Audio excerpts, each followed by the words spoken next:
Hello, beautiful people. I'm right here with Dan Johnson, the wonderful Dan Johnson, the fundraising transformation coach, the one who's doing awesome work in the fundraising space. Today, we're going to be talking about fundraising transformation.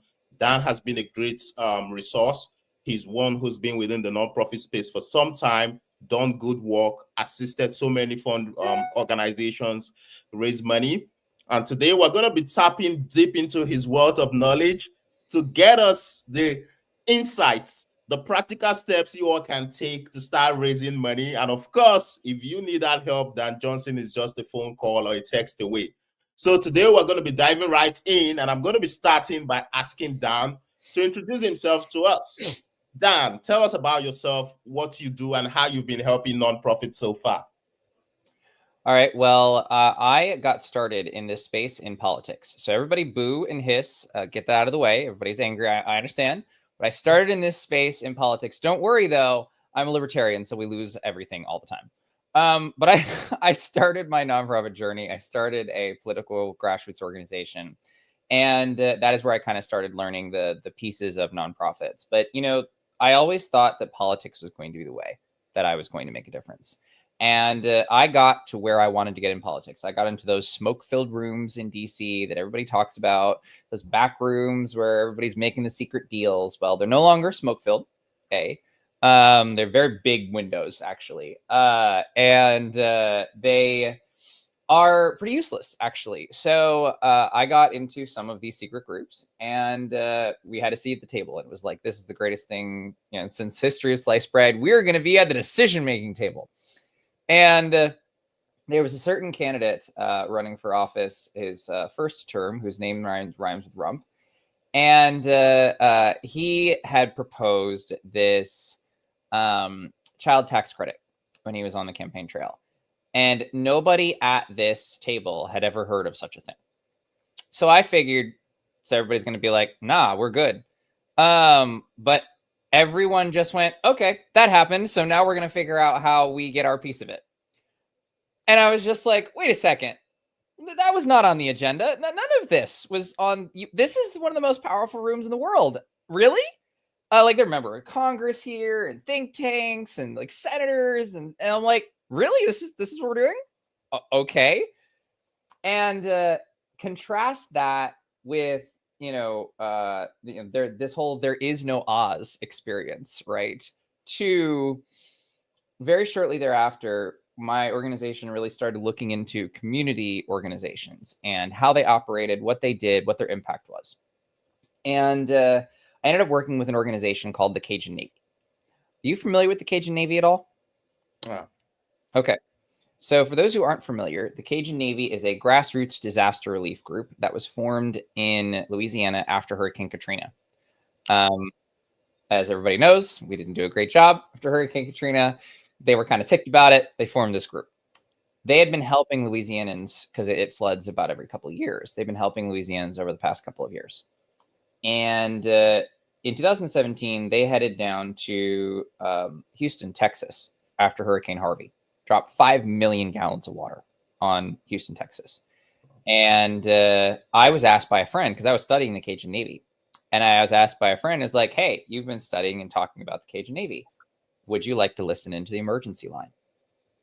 And I went, sure. I mean, who's going to say no to that? So I'm listening to the emergency line. You got all these first responders engaging each other, and it's very active.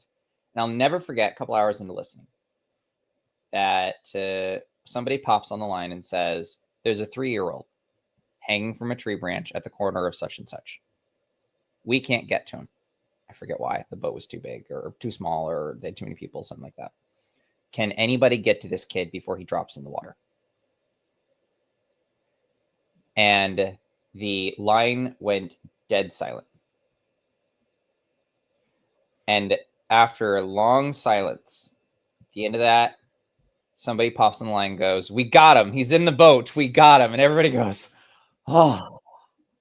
And it was that moment that I realized that the solutions that we were looking for in the political space do not come from the political space. They come from grassroots community organizations who know their clientele, who know the community, who know the challenges they're dealing with, and can develop a solution that will help those people face those challenges.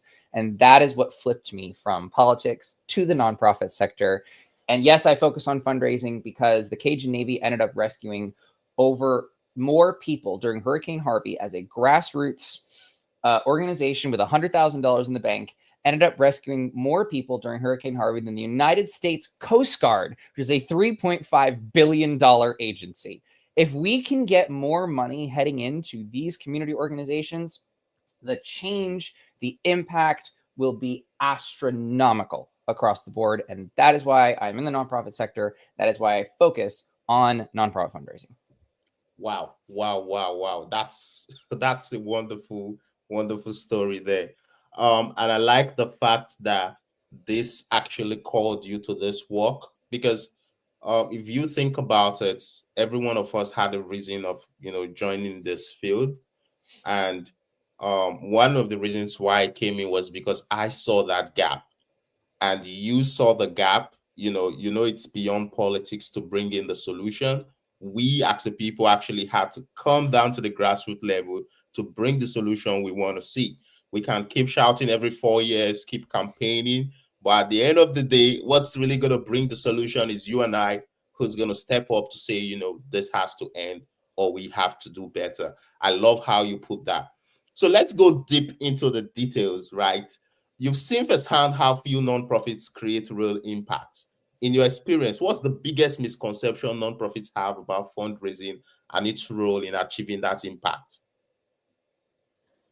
The poster on my wall behind me. So for those people who cannot see the poster on my wall behind me, the top word is charity and it is crossed out, and the bottom word is impact. Why? Most founders start a nonprofit because they see a need and they want to help.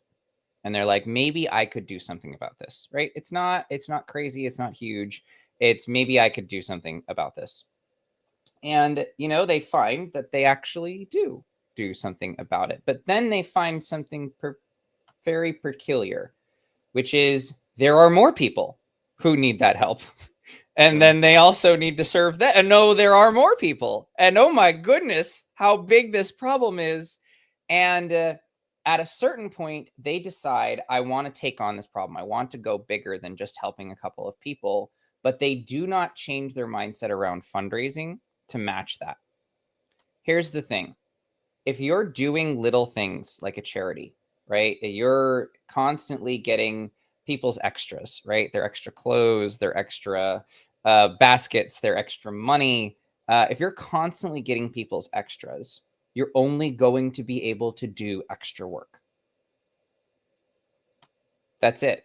You will not be able to make an impact, a long-term, far-reaching social change on the people you're looking to make, on your community, on the people around you. If you are looking to make an impact, you have to act like an organization where the impact matters. And that means you need to define your impact clearly. That means you need to define what makes you different than other organizations and therefore worth giving money to. You need to define the exact problem you're going to solve so you don't bounce back and forth across every problem. The biggest thing I see with nonprofits that is holding you back from fundraising is you decided to become an impact organization, but you did not transform into an impact organization in your mind. You're asking for impact money and you're doing charity work and you have a charity mindset. You fix that, the world of fundraising opens up to you. Awesome. One of the things I do talk about is the fact that you are a charity, you are a non-profit. You can't blackmail people to give you money. You can't blackmail people to give you, resources just because you're a charity, right? You have to act it. You have to run an organization that's really beyond all about, putting forward the idea that we're a charity, a structured organization, an organization that can be able to deliver impact sustainably. That's how you get funding. That's how you really build an organization that can scale. I really love that you said that. Now, you talk about setting a nonprofit up for impact from day one. How does focus on impact change the way a nonprofit should approach its initial fundraising strategy? Simple as this, right? You're going to get some money as a nonprofit just by asking. Literally, the fact that you ask someone for money, if you do it enough times, people will give you money. So you will get some money just for asking, right? But you won't get consistent money just by asking people, because people don't know what they get out of it. And anybody who is sitting here being like, well, I'm afraid of fundraising. But if you dig into the reasons, usually it's because you're not sure there's a win-win here. You feel like you're begging. You feel like you're just asking people to give you money. Well, if you're doing that, you're only going to get extra money. And extra money is only going to get you so far. But if you change that to, what value am I providing the donor here? And I don't mean that in a vague sense. I mean that in a very practical sense. So when we work with nonprofits, we develop what are called impact projects. What is an impact project? It takes this vague idea of this whole like nonprofit organization thing and turns it into a product that somebody can buy into that is an impact product. Now, do I mean necklaces and quarters? And no. Do not mean little trinkets. We are not trying to cutesy our way into impact. We are presenting a product that is X amount of dollars, delivers X amount of change. Or at least that's what we're going to push for, right? You're going to give it your absolute best to make that work. And so one of the projects we're working on right now with a domestic violence shelter is this amazing project called Wings to Work. And the idea is that a lot of domestic violence victims, they leave their abuser, they get 30, 60 days in a shelter, and then they time out and they have to go back. And you know what happens when they go back? They usually don't leave again. That's it. And there's this gap here that this organization, it's called BEAM, the Be Active Moved Against Domestic Violence. They need a better name, but whatever. BEAM Against Domestic Violence. That is their focus. So we're working on a project called Wings to Work. And Wings to Work is for, I forget the exact number, but like for $2,500 or $3,000, we can get a woman an additional 30 days of housing through a housing network. In that time, connect her with employers who hire women from these situations. And in that time, give her a chance at staying out. So now I, as a donor, know I give you 2,500. It's not magic organization goes into your pockets, whatever. It is, I helped a woman escape domestic violence for a mere $2,500. Really? That is the kind of product you need to deliver to potential donors if you want to start getting impact money. That's what I mean. Wow. Wow. Hearing what you just said now made me remember an engagement we had with TRC, Tennessee Respite Coalition in Tennessee. One of the things we did was uh, those the organization were serving, which are people who provide respite services. We developed, though we didn't call it an impact product, but for $150, you could get these people to get respite services. For example, to have them a day off at the spa, have somebody come take their place for a day to give them that freedom. And the people we're targeting for that offer was basically the family members of these people who were able to go about their work, who were able to go about their businesses just because these people choose to stay back and, help the loved one go through whatever they are going through. So I understand the concept of impact product, and I think it's a very beautiful way to put it. Have a solid price point, have a solid return on investment, so that people know it's not just about giving to a nonprofit. Like you said, the money isn't just going into thin air, it's actually going into a cause they care about, and they can basically see the result or even be part of the result if they want to. I love that analogy. Thank you so much for that, Dan.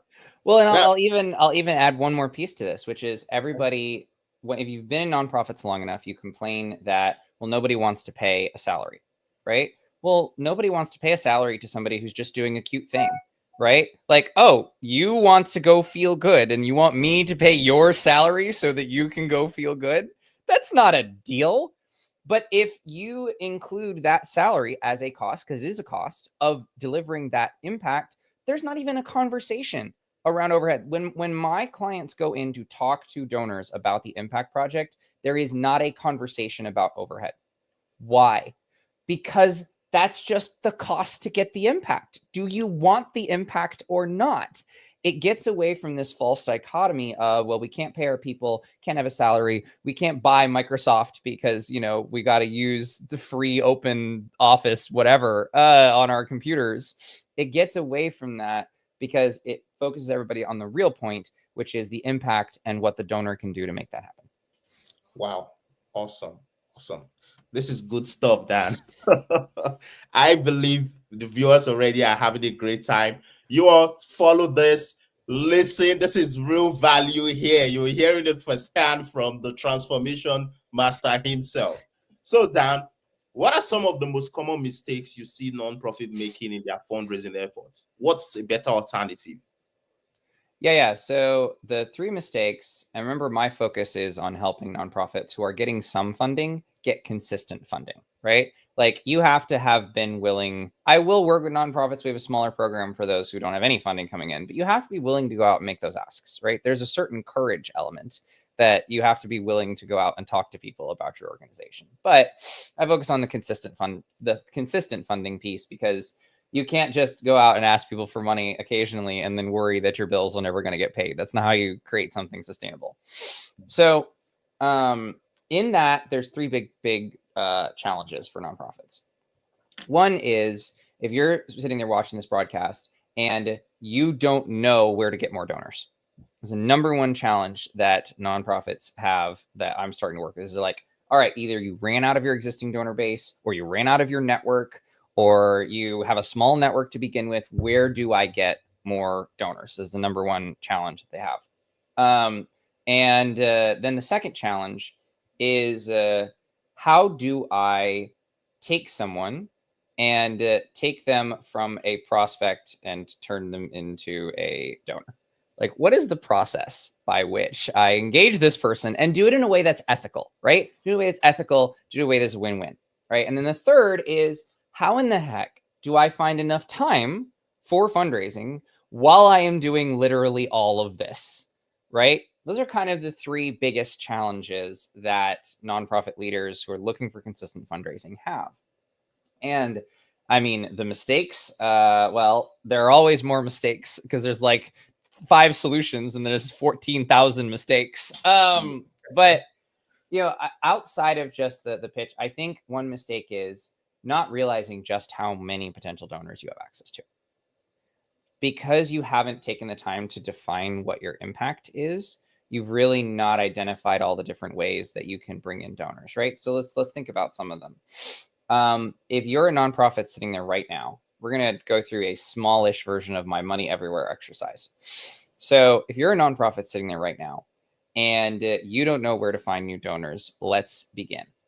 So number one, you have anybody you know who you think would be interested in this organization who you have not asked. I don't really recommend families, usually friends, but you got to start with you, right? People you know. Look in your phone, go through your contacts one by one, look in your phone, look in your email, look in your past emails, look in the business boxes of business cards that you've gotten from conferences you've been at long time ago, right? Who do you know who might be interested in what you do? That's number one. Number two is, who do you know that is a networker? And who do they know? How do you get a conversation with them, right? So we were thinking about donors and funders, but now I want you to think specifically about influencers and networkers that you know. The first group of networkers is obvious. It's your board, which you obviously help them get a decent board, right? Mm-hmm. First group of your networks is your board. But who are your networkers? Who do you know in that space? Who do you know who is someone people look up to in the community, right? So you don't know them exactly, but you know maybe who they are. It's the mayor, it's the church person, it's this, it's that. Those are all people who might invest in what you're doing.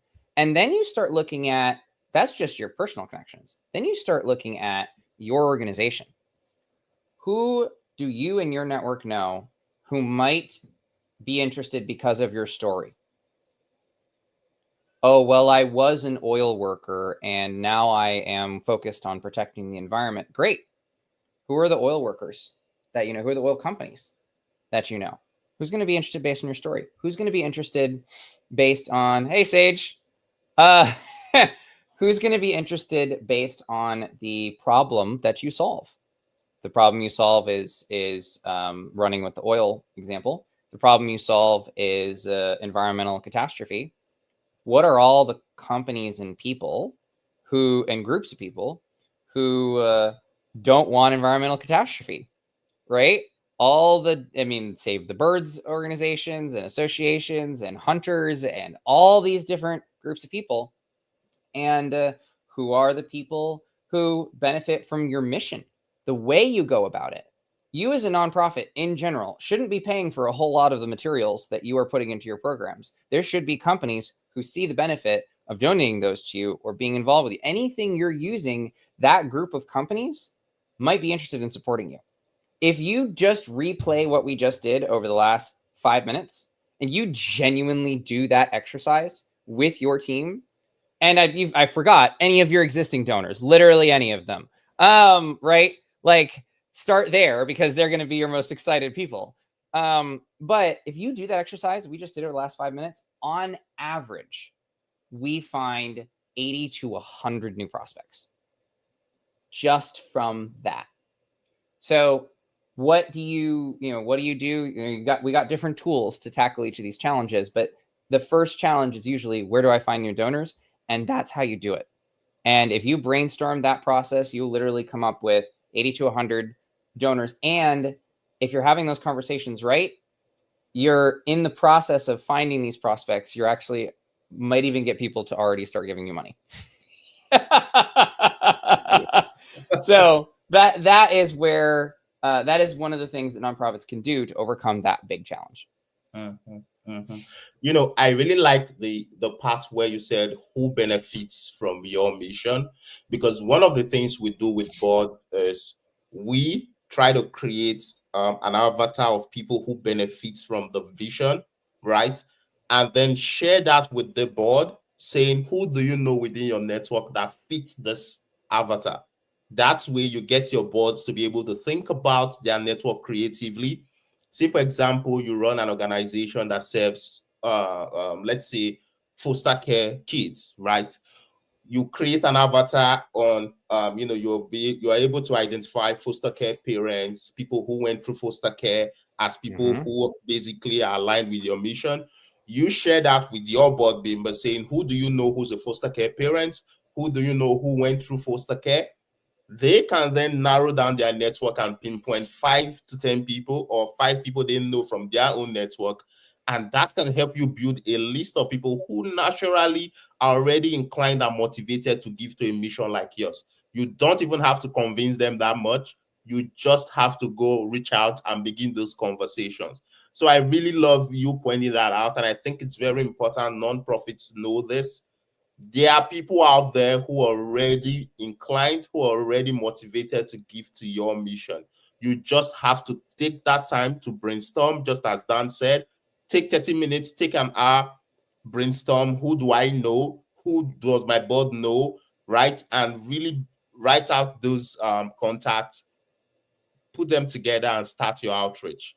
Like he said, you can even start raising money immediately. You don't have to, wait for the next 1 month. If you can't pinpoint these people, they are already within your circle and they can bring in the money you need as soon as possible.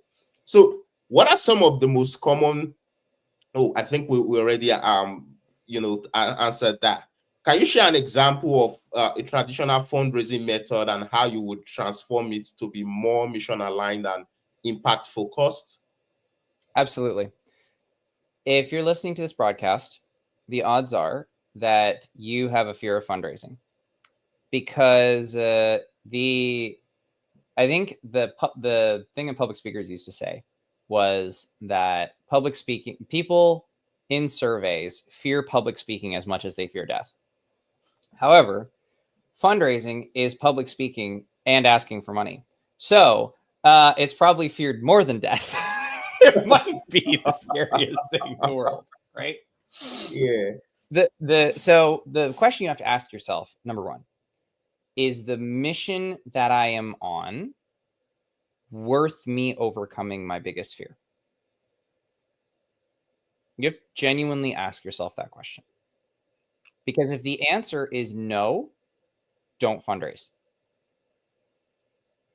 I'm not sure you should be running the nonprofit in the end of the day, and you should find a transition. And I mean this in all compassion. You should find someone to transition in.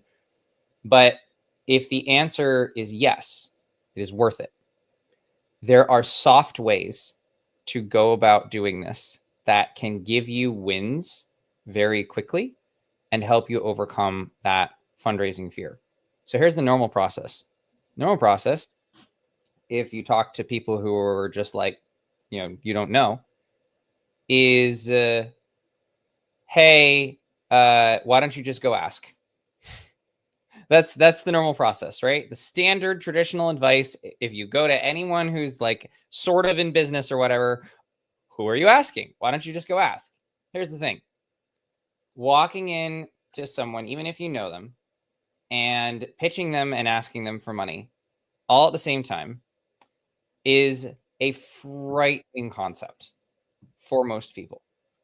And thus, you've been told, just ask, and you feel terrible that you're not just asking, or maybe you're asking for in-kind donations, or they volunteer their time, or literally anything else other than asking for money. And you're just going to keep beating yourself up over it and not fundraising. Here's how we change that game. Instead of making it one meeting, make it two. This is what most successful businesses do as well. Most successful businesses have a discovery call first to learn more about that person. And if they're smart, they don't sell on that discovery call. They're learning more about that potential client, what their challenges are, what their needs are, why it might benefit them to work with that company. And then they're tossing out a few options and seeing if there's any interest on the client's behalf. And then, after that, they actually have a sales call where they talk to them through what they're getting out of it. Do the same thing with your fundraising. And for the very first 5 people that you actually get meetings with, until you get 5 meetings like this, you don't move on. Step 1 is you ask them for advice. That's it. Identify your top donor prospects, tell them what you're doing, and ask them for advice. You will learn how to get the meeting, how to get on the call, how to talk to them about what you're doing, and how to ask for advice without also having to ask for money in that process. And once you've done your first 5, we call it the first 5. So once you've done your first 5, not only do you have great info, and you might also have a few donors, but now you can move to starting to ask for money. So you can start to move from the advice call into the sales call and or the fundraising call, project call, whatever you want to call it, and start asking for money. That is the most effective way that I have ever seen. And there might be others. That is the most effective way I have seen to help people overcome that really, really deep fear of fundraising. They need to understand these people actually do want to hear what they have to say. They really do want to be interested. They really are interested. And they need to understand that they need to have them and the potential donor on the same page when they are asking for money. That first meeting is not an ask for money. So you get in the room, you see there's actual value there. You see the donor's actually interested. And then when you go to meeting number 2, everybody knows you're asking for money. So there's no question. You know how they benefit. You know how they win. You can go in there with the confidence that you are ethically fundraising from the right people in the right way. There are many different tools we use, but that is one of the most transformative I have seen for helping people overcome that fear of fundraising and actually start, making momentum. Mm-hmm. Awesome. I just want to add two key points to what you just said now, because this is really very important. In the business world, before you get people to buy from you, they need to know, like, and trust you. So this is really very important. People need to know you, like you, and trust you. The mistake most founders make, most nonprofits make, is They reach out with their hands out. We need money. We need donations. We have to do this. And that's completely wrong. You think about it. Somebody reaching out to you for the first time and they're asking you for money, you're most likely going to be turned off. So, so this is really very important. The second part I want to add to it is there's what we teach. We call it the relationship building fundraising model. You initiate relationship, you nurture the relationship before you make the ask. This clearly aligns with the know, like, and trust factor. You want to initiate relationships, you want to nurture those relationships before you ask, because in most cases, you can only withdraw from a relationship you've already invested in. You can't just reach out. Say, for example, you have a friend who you hardly talk to, and now you're in a difficult situation, you have your phone up trying to ask for help. They're most likely going to shrug you off, right? But when you've invested in that relationship, you've always reached out, you ask about them, they know you care, it's easier for them to help anytime. That same framework with with fundraising, just as Dan is saying, do not reach out with the goal of that transactional fundraising where you're trying to just raise money that immediate moment. Reach out to provide value, reach out to build relationship, reach out to ask for advice, reach out to ask for feedback before you then go into, even invite them into your program, invite them to your office, invite them over for coffee, right? Provide them statistics on the needs that's happening within the space you're working on and why they should pay attention. That way you're already getting your foot in the door. When you get to ask at that point, it's going to be a lot easier because now you have a relationship. You don't even have to try to be all strategic as we usually used to. So thank you so much for that, Dan. That's really, really, really wonderful, and I'm happy you said that so that these founders can hear it and they can start taking the right step. um let's look at what Sage is saying. I feel like listeners could really connect to your explanation of charity organization or an impact organization. Yes, yes, yes. This is really very important that you know that. So let's put this into practical steps now for these nonprofits. How can nonprofits move beyond a transactional relationship with donors and build a community of committed supporters who can invest in their mission? That is a great question, and it relies on the 5 points of donor relationships. So people will ask all the time, and then we got to wrap. But people will ask all the time. They'll ask, well, how do I know when to ask someone for money, right? And the answer is you get to the ask portion of this 5-step model. The 5-step model for donor relationships is relationship, vision, project, ask, impact. That is the model. That is the 5-step model for donor relationships. So you can go through this model as quick or as slow as you want and or need.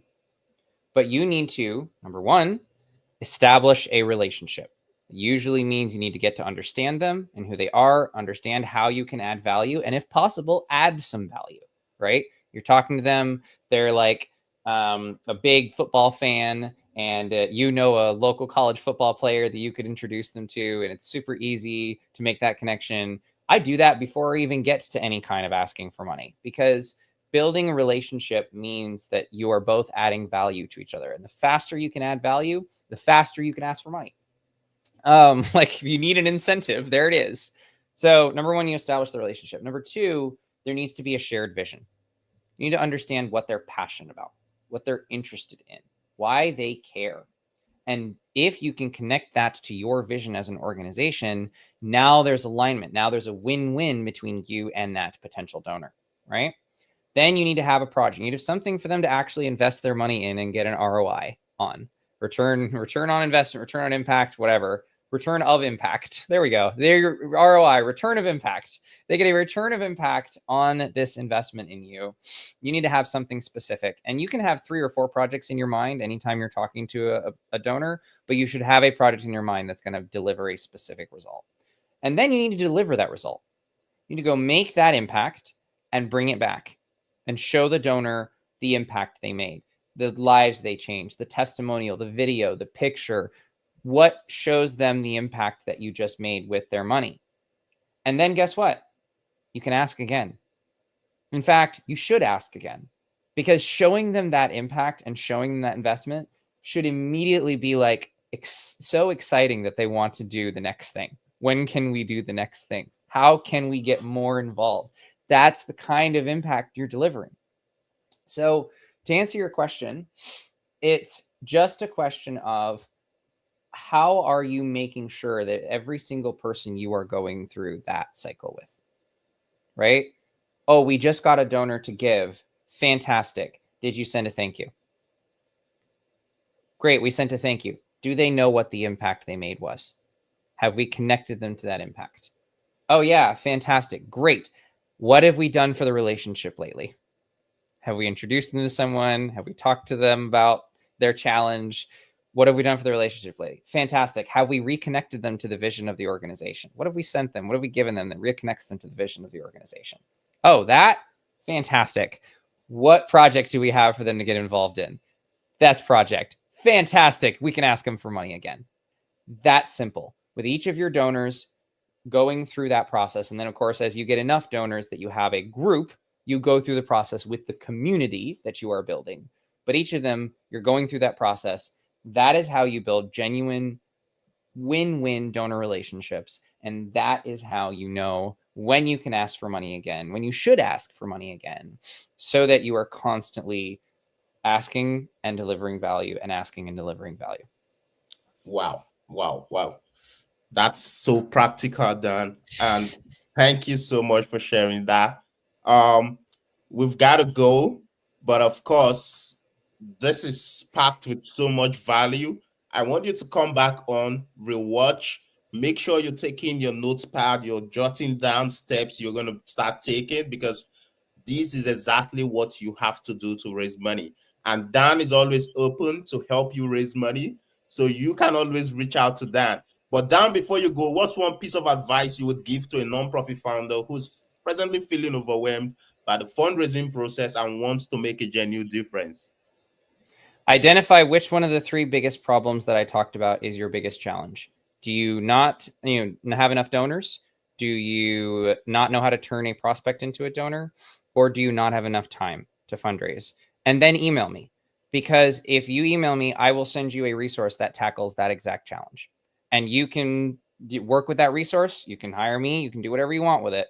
But if you do that, and you can contact me on the website, you can book a call. You can contact me through the various places you're watching this. Identify which one of those three challenges is the one you're facing most right now. I will send you a resource to make it better.